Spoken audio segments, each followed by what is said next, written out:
Welcome friends, मैं कृष्ण प्रताप एक बार फिर से आप सभी का स्वागत करता हूं। दोस्तों, एक नए टॉपिक के साथ आज हम फिर मिल रहे हैं। आज का हमारा टॉपिक है डाइजेशन एंड एब्जॉर्प्शन।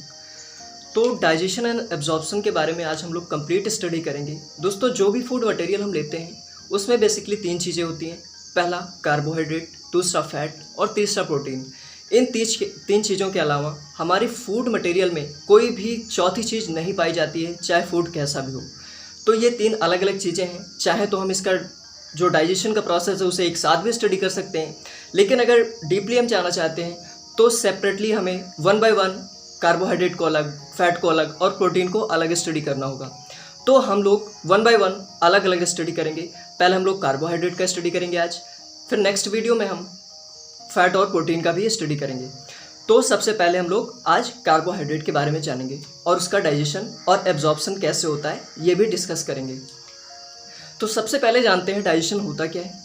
तो डाइजेशन का मतलब जो भी फूड मटेरियल हम ले रहे हैं वो सिंपल और एब्जॉर्बेबल फूड मॉलिक्यूल्स में, यानी कि जो फूड मटेरियल है वो ऐसे कंपोनेंट में ब्रेक हो जो हमारी बॉडी में एब्जॉर्ब हो जाएं। वो अब हमें डाइजेशन पढ़ना है तो सबसे पहले हमें जानना होगा कि डाइजेशन होता क्या है, कहाँ पे है। Site of occurrence of digestion of carbohydrate. तो ये जो डाइजेशन होता है ये हमारी एलिमेंट्री कैनाल में होता है। एलिमेंट्री कैनाल माउथ से शुरू होती है, यानी कि ओरल कैविटी जो हमारा माउथ है यहाँ से शुरू होकर और एट लास्ट रेक्टम या एनस पर ख़त्म होती है। तो ये अलग अलग इसमें क्या कहते हैं, एलिमेंट्री कैनाल के पार्ट हैं। तो एक बार देख लेते हैं कौन कौन से पार्ट हैं।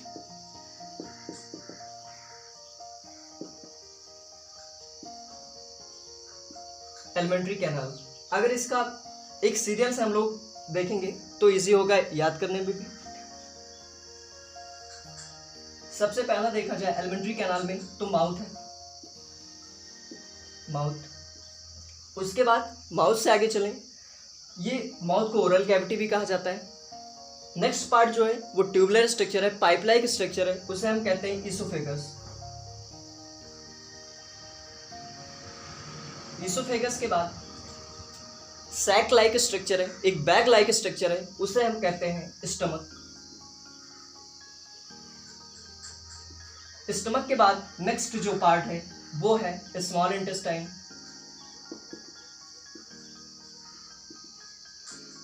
स्मॉल इंटेस्टाइन के बाद क्या है, जो सबसे लास्ट पार्ट है, जो एंडिंग है, वो है large intestine.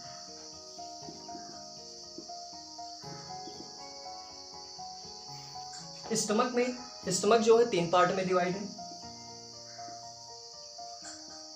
Cardiac, fundus and pylori.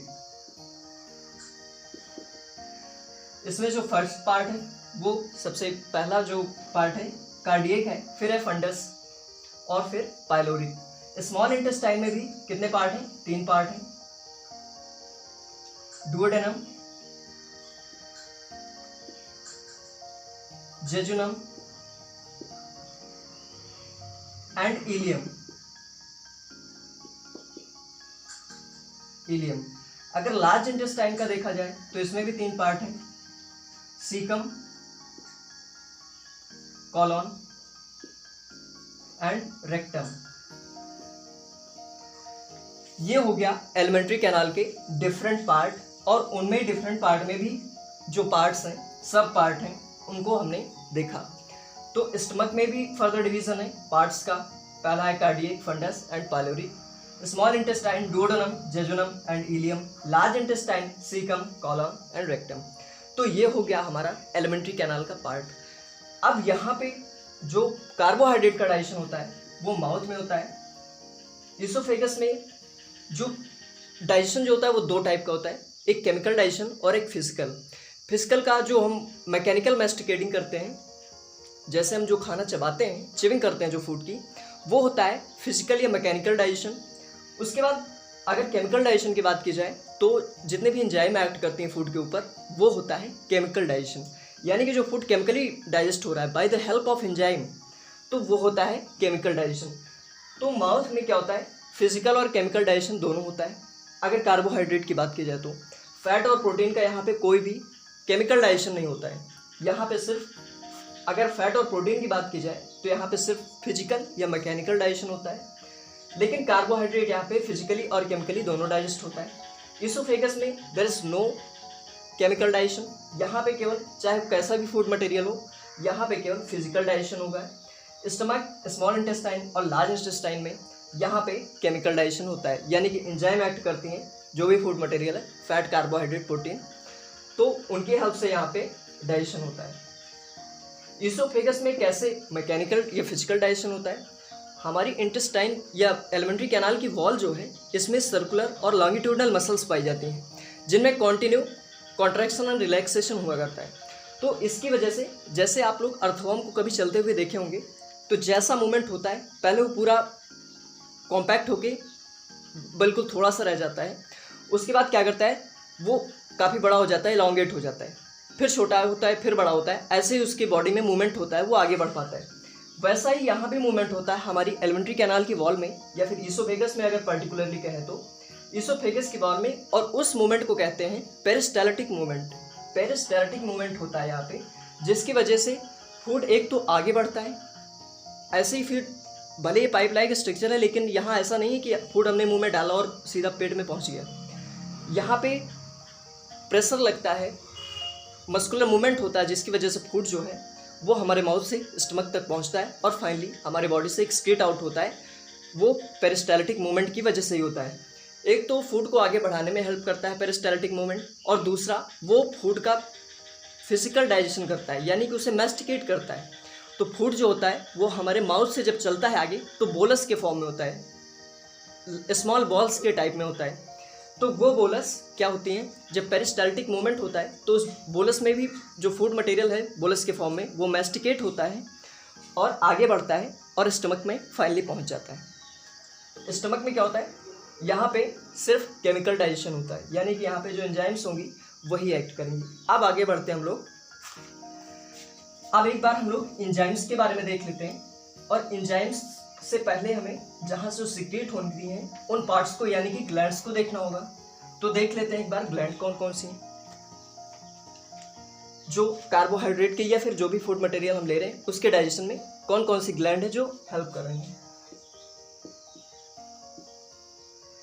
तो अगर कार्बोहाइड्रेट का हम आज बेसिकली क्या कर रहे हैं, स्टडी कर रहे हैं, तो इसके रेफरेंस में जो भी हम पढ़ेंगे, ग्लैंड पढ़ेंगे या फिर जो भी पढ़ेंगे, वो कार्बोहाइड्रेट के रेफरेंस में होगा।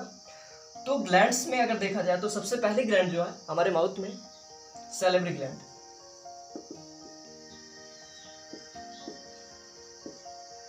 ये 3 पेयर होती हैं, सब मैक्सिलरी, सबलिंगुअल एंड पैरोटिड।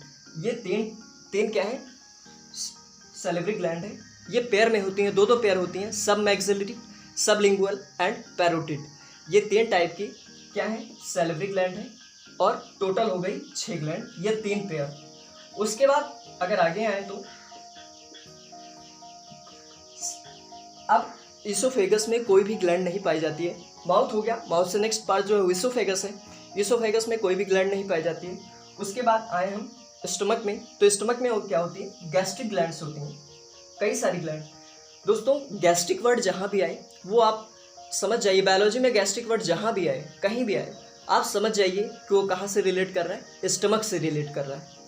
तो गैस्ट्रिक ग्लैंड जो होंगी वो स्टमक में पाई जाएंगी।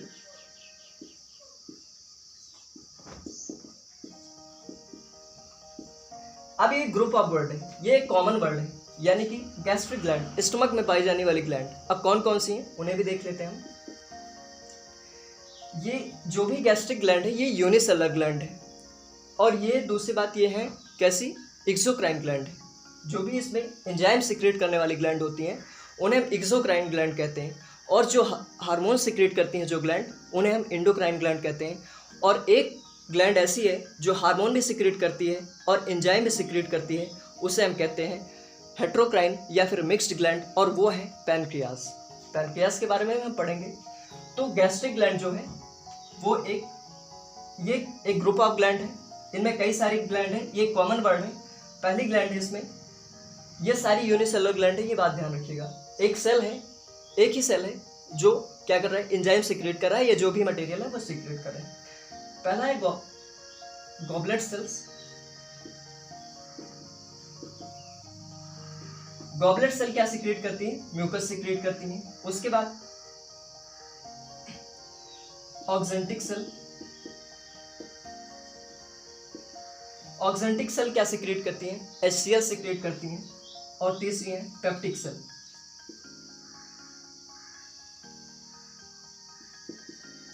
Peptic cells.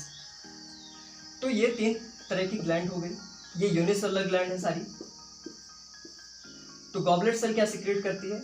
ये सिक्रेट करती है म्यूकस। ऑक्जेंटिक सेल HCl और पेप्टिक सेल पेप्सिन। पेप्सिन एक प्रोटीन डाइजेस्टिंग एंजाइम है।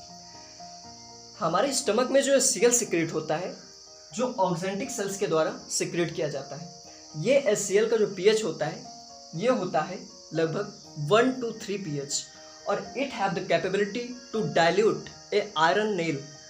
यानी कि इसमें इतनी कैपेबिलिटी, आप सोच सकते हैं कि जिस एसिड का pH 1 to 3 pH होगा, वो कितना स्ट्रॉन्ग एसिड होगा।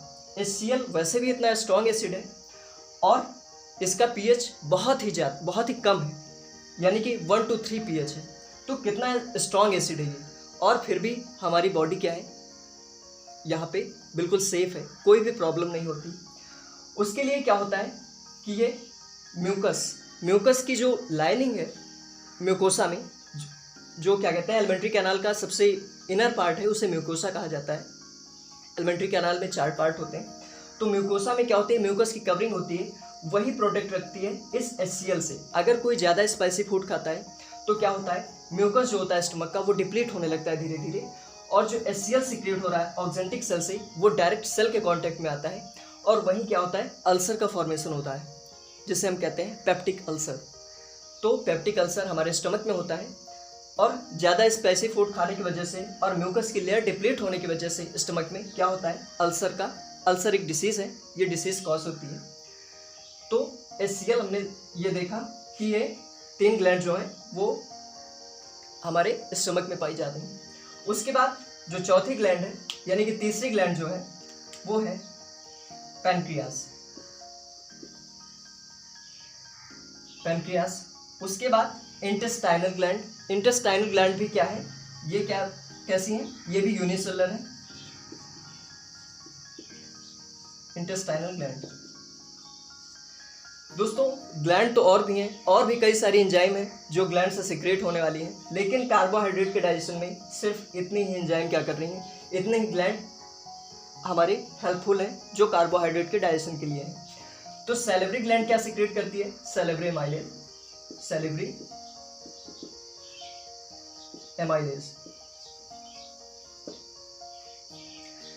एमाइलेज एक एंजाइम कंटेन करता है, वैसे तो पूरा एंजाइम ही है सैलिवरी एमाइलेज, क्योंकि एस जहाँ पे लगा हो वो एंजाइम को शो करता है। मैं कई भी बार पिछले भी वीडियो में डिस्कस कर चुका हूँ। एस जहाँ पे लगा हो, ASE, DNase, RNase, pectinase, protease, kinase, ये सब कैसी हैं, ये सब क्या है, एक एंजाइम है। अगर किसी भी वर्ड के लास्ट में बायोलॉजी में अगर एस लगा है, ASE, तो आप समझ जाइए कि क्या शो कर रहा है, एंजाइम को शो कर रहा है। तो सैलिवरी एमाइलेज एक टाइल एंजाइम होती है, उससे कंटेन करता है। उसके बाद गैस्ट्रिक ग्लैंड, ये हमने देखा ही। पैनक्रियास क्या सिक्रेट करता है, पैनक्रियाटिक एमाइलेज, जो कि कार्बोहाइड्रेट के डाइजेशन के लिए हेल्पफुल है, पैनक्रियाटिक एमाइलेज। और इंटेस्टाइनल ग्लैंड जो है वो इंटेस्टाइनल एमाइलेज।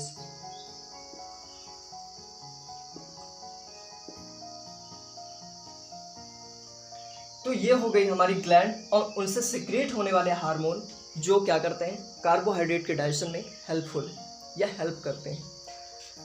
तो हम अब आगे बढ़ते हैं। अब हम आते हैं कार्बोहाइड्रेट के डाइजेशन पे।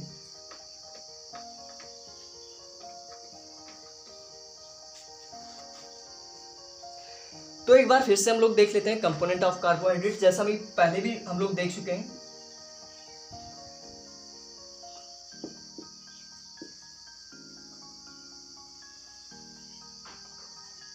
Components of carbohydrate. तो कार्बोहाइड्रेट जैसा कि हम जानते हैं 3 तरह के होते हैं basically, monosaccharide, disaccharide and polysaccharide. तो ये अलग अलग कार्बोहाइड्रेट है। ग्लूकोज,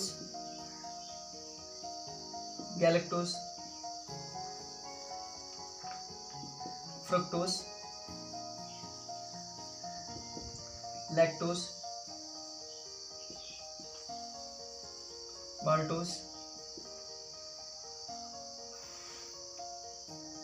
स्टार्च और भी कई सारे कार्बोहाइड्रेट्स हैं, उनके कंपोनेंट्स हैं। सेलुलोज,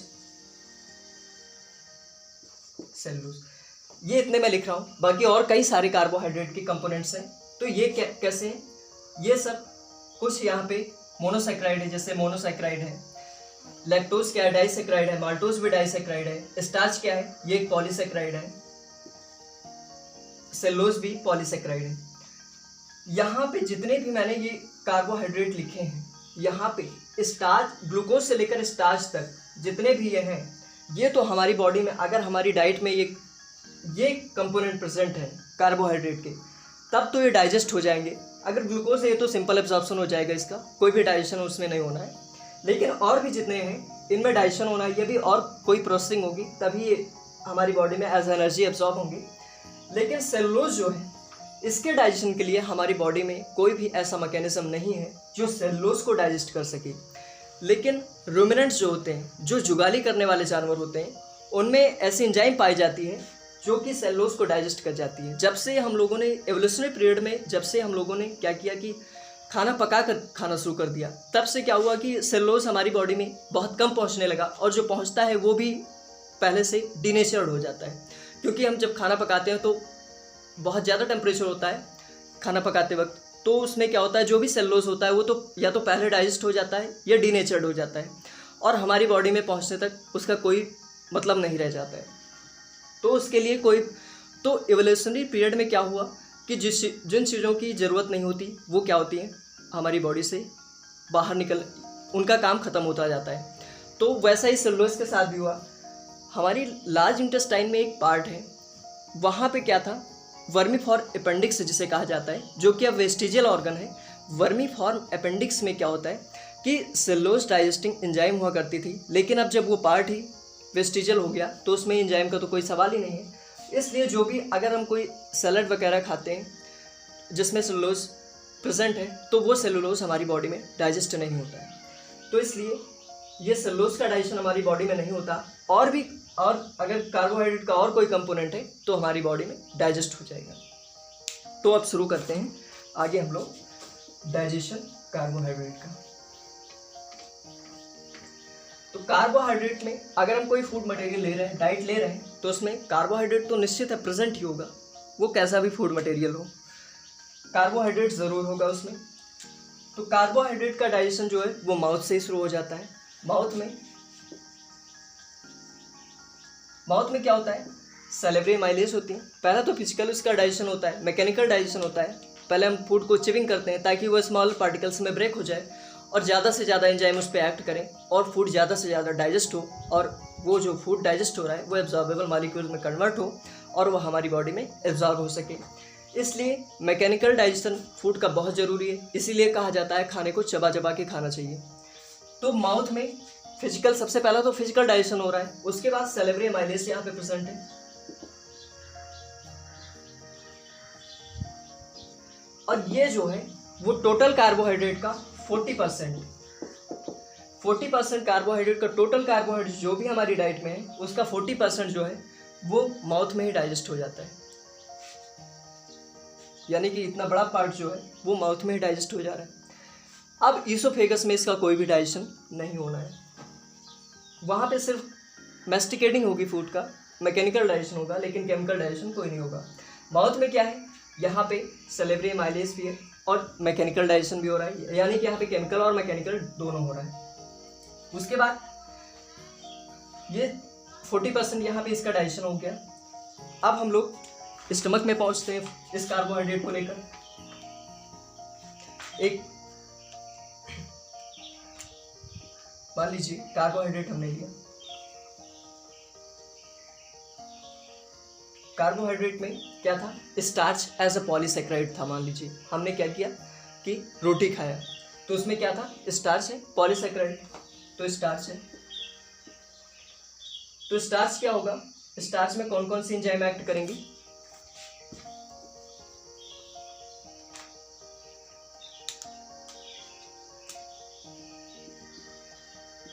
स्टार्च, स्टार्च में कौन कौन सी एंजाइम एक्ट कर रही है इसके ब्रेक होने के लिए। पहला तो माउथ में सैलिवरी एमाइलेज,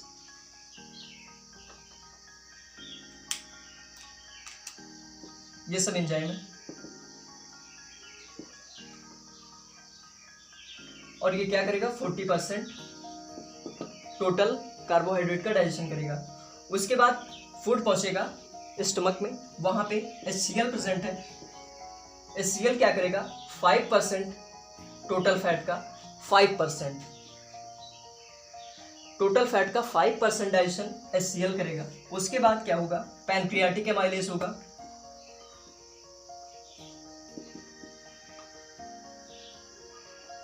पैनक्रियाटिक एमाइलेज है, ये क्या करेगा टोटल फैट का 50% डाइजेशन करेगा। जो मेजर डाइजेशन है वो कौन कर रहा है, पैनक्रियाटिक एमाइलेज।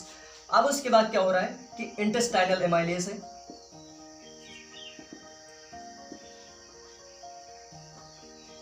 इंटेस्टाइनल एमाइलेज क्या कर रहा है, टोटल फैट का 5% डाइजेशन कर रहा है। तो ये हो गया टोटल 100% कार्बोहाइड्रेट का डाइजेशन है, कार्बोहाइड्रेट का टोटल 100% डाइजेशन हो रहा है यहाँ पे। तो सैलिवरी एमाइलेज कहाँ पे प्रेजेंट है, ये माउथ में, HCl और पैनक्रियाटिक एमाइलेज कहाँ पे है, ये स्टमक में है। उसके बाद इंटेस्टाइनल एमाइलेज जो है ये कहाँ पे, स्मॉल इंटेस्टाइन में। लार्ज इंटेस्टाइन में किसी भी फूड का डाइजेशन नहीं होता है, वहाँ पे सिर्फ एब्जॉर्प्शन होता है, वो भी कुछ हार्मोन्स का, सर्टेन ड्रग्स का और सिर्फ वाटर का। वहाँ पे कोई भी फूड मटेरियल ना तो एब्जॉर्ब होता है ना तो डाइजेस्ट होता है। सिर्फ मैंने बताया कि वाटर जो है लार्ज अमाउंट में वहाँ पे एब्जॉर्ब होता है। उसके बाद सर्टेन ड्रग्स जो होते हैं वो कुछ ड्रग्स जो हैं वो लार्ज इंटेस्टाइन में एब्जॉर्ब होते हैं। बाकी वहाँ ना तो डाइजेशन होता है ना एब्जॉर्प्शन होता है। ज़्यादा जो वाइटल चीज़ें हैं, जितनी भी चीज़ें हैं वो या हमारी इंटेस्टाइन में, स्मॉल इंटेस्टाइन में मेनली क्या होती है, एब्जॉर्ब होती हैं। जितनी भी इंपॉर्टेंट चीज़ें हैं, इंपॉर्टेंट मॉलिक्यूल्स जो हैं वो स्मॉल इंटेस्टाइन में क्या होते हैं, एब्जॉर्ब होते हैं। तो ये जो है सैलिवरी एमाइलेज है माउथ में, HCl और पैनक्रियाटिक एमाइलेज स्टमक में है, और इंटेस्टाइनल एमाइलेज इंटेस्टाइन में जो कि स्मॉल इंटेस्टाइन में। तो हम देख रहे हैं कि कार्बोहाइड्रेट का जो मेजर डाइजेशन है कार्बोहाइड्रेट का लगभग 55% वो स्टमक में हो रहा है। अब ये जो स्टार्च था ये किस में कन्वर्ट हो गया, माल्टोज में, माल्टोज में कन्वर्ट हो गया।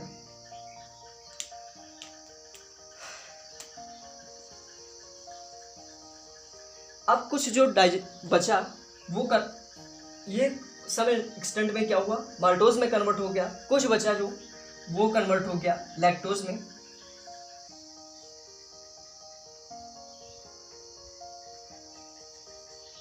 में, और कुछ बचा जो कन्वर्ट हो गया सुक्रोज में, सुक्रोज। तो ये पूरा क्या हुआ, कार्बोहाइड्रेट का डाइजेशन हो गया। तो माल्टोज किस में कन्वर्ट होगा, ये कन्वर्ट होगा ग्लूकोज में। माल्टोज सिर्फ ग्लूकोज में कन्वर्ट होता है। लैक्टोज जो है वो कन्वर्ट होगा एक तो ग्लूकोज में और दूसरा गैलेक्टोज में। सुक्रोज जो है वो कन्वर्ट होगा पहला तो ग्लूकोज में और दूसरा किसमें, फ्रुक्टोज में, फ्रुक्टोज में। तो हम देख रहे हैं कि यहाँ पे कोई भी डाइसेक्राइड जो बन रहा है स्टार्च के डाइजेशन के बाद, जो भी डाइसेक्राइड बन रहा है वो ग्लूकोज में जरूर कन्वर्ट हो रहा है। तो यानी कि ग्लूकोज का जो परसेंटेज है यहाँ पे वो मेजर परसेंटेज होगा, और वो है यहाँ पे 80%। 80% क्या है, टोटल जब कार्बोहाइड्रेट डाइजेस्ट हो रहा है तो 80% ग्लूकोज में डायरेक्ट कन्वर्ट हो रहा है। उसके बाद लैक्टोज और सुक्रोज बच रहा है, इन दोनों का सम एक्सटेंट क्या हो रहा है, ग्लूकोज में कन्वर्ट हो रहा है। और लैक्टोज की अगर बात की जाए तो यहाँ पे कुछ गैलेक्टोज में कन्वर्ट हो रहा है, और सुक्रोज की बात की जाए तो यहाँ पे कुछ फ्रक्टोज में कन्वर्ट हो रहा है। तो यहाँ पे ये इनका जो परसेंटेज है वो 10% है दोनों का। अब यहाँ पे कौन कौन सी एंजाइम लग रही हैं, तो माल्टोज से ग्लूकोज में कन्वर्ट करने के लिए जो एंजाइम है वो है अल्फा अल्फा ग्लूकोसाइडेज, देखिए यहां भी एज लगा हुआ है। अल्फा ग्लूकोसाइडेज जो एंजाइम है वो माल्टोज से ग्लूकोज में कन्वर्ट करने के लिए है। उसके बाद लैक्टोज को कौन कन्वर्ट करता है, ग्लूकोज और गैलेक्टोज में, तो यहां पे है बीटा गैलेक्टोज। बीटा गैलेक्टोज और सुक्रोज में, सुक्रोज से फ्रुक्टोज को कन्वर्ट करने के लिए यहां पे है इन्वर्टेज। इन्वर्टेज एंजाइम यहाँ पे लग रही है और ये सारी की सारी एंजाइम के यहाँ पे हैं स्मॉल इंटेस्टाइन में पाई जा रही हैं। यहाँ तक तो जो था वो डाइजेशन हो गया स्टमक में। अब यहाँ से जो ये क्या कहते हैं माल्टोज बचा, जो माल्टोज आया इंटेस्टाइन में, वहाँ से क्या हो रहा है, अब ये जितना भी इसका डाइसेक्राइड में जो भी ब्रेक होगा कार्बोहाइड्रेट वो सब इंटेस्टाइन में होगा, फर्दर जो यहाँ पे होगा।